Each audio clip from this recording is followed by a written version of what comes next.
चार पोरांमुळे बीड जिल्हा बदनाम करू नका असं पंकजा मुंडे यांनी म्हटलंय। बीडमधील जातींना बदनाम करू नका, माझ्याही जातीला बदनाम करू नका असं आवाहन पंकजा मुंडेंनी केलंय। तर काही चुकीच्या लोकांना मोकळीक दिल्यामुळे बीडची बदनामी झाल्याचं अजित पवार म्हणाले।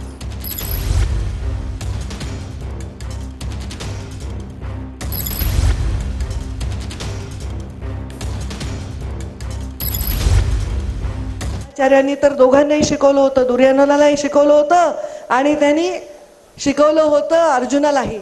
पण अर्जुन महायोद्धा ठरला आणि अर्जुनाने महाभारत जिंकलं। त्यामुळे माझ्या जिल्ह्यातला प्रत्येक माणूस निष्पाप माणूस अर्जुन आहे। उगी चार गोष्टींमुळे चार पोरांमुळे माझ्या जिल्ह्याला बदनाम करू नका, माझ्या जिल्ह्यातल्या जातींना बदनाम करू नका, माझ्याही जातीला बदनाम करू नका।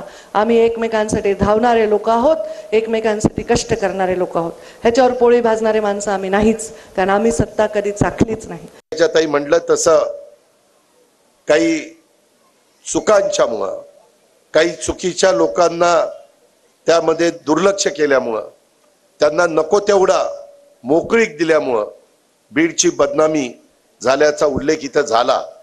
परंतु त्याच्यात आता जास्त वेळ न घालवता पुन्हा एकदा नव्या उभारीनं आपण सगळेजण जो आपला पहिला नावलौकिक व स्वर्गीय गोपीनाथ मुंडे साहेबांच्या काळातला होता पुन्हा निर्माण करण्याचं काम आपण सगळेजण मिळून करूया।